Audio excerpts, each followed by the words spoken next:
امام علی علیہ السلام اللہ کے بندوں کو انسانی دماغ کی طاقت کے بارے میں بتا رہے تھے۔ اتنے میں ایک شخص پوچھنے لگا، یا علی، کیا انسان کسی دوسرے انسان کے بولے بغیر اس کے دماغ کی بات سن سکتا ہے؟ بس یہ کہنا تھا تو امام علی علیہ السلام نے فرمایا، ہاں، یاد رکھنا انسان کے پاس صرف یہ 5 حواس نہیں جس سے وہ دیکھتا، سنتا، چکھتا، سونگتا یا چھوتا ہے، بلکہ اللہ نے ان حواس سے مبرہ بھی ایک حواس کو خلق کیا۔ وہ کہنے لگا، یا علی، وہ حواس کون سا ہے اور کیسے ہو سکتا ہے کہ دوسرے انسان کی بات بغیر کہے دوسرا انسان سن لے؟ امام علی علیہ السلام نے فرمایا، یاد رکھنا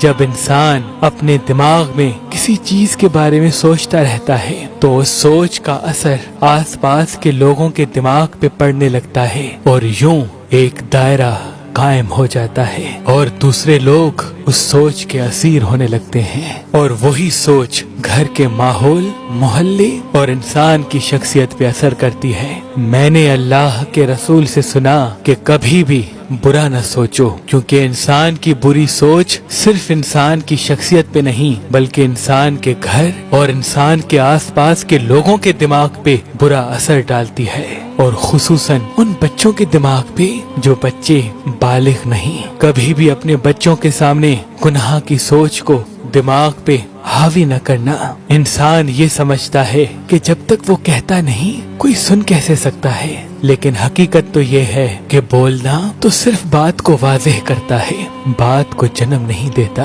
اللہ نے انسان کے دماغ میں ایسی طاقت عطا کی جو کسی کے بھی دماغ کے چلتے ہوئے خیالات کو معلوم کر سکتی ہے۔ تو اس نے کہا، یا علی، اس طاقت کو کیسے بڑھایا جائے، ہر کسی کے خیالات کو کیسے سمجھا جائے؟ امام علی علیہ السلام نے فرمایا، یہ طاقت تقویٰ اور پرہیزگاری سے بڑھتی ہے۔ یاد رکھنا اپنے نفس کو پاک رکھو اور جتنا ہو سکے حاضر دماغ رہ کر لوگوں کے احساسات اور جذبات پہ غور و فکر کرو، اور اللہ کے مخلوق کے درد کو اپنا درد سمجھو، اور جب بھی کسی انسان کو دیکھو تو یا علیمو یا کلیم پڑھ کر پھر دیکھو۔ جب یہ اوصاف تمہارے وجود میں پائے جائیں گے تو تمہارے دماغ کی طاقت جس سے تم دوسروں کے دماغ کے خیالات جان سکتے ہو تم میں بڑھتی جائے گی، اور یوں تم بغیر سنے لوگوں کی باتوں کو معلوم کر سکو گے، لوگوں کی باتوں کو معلوم کر سکو گے،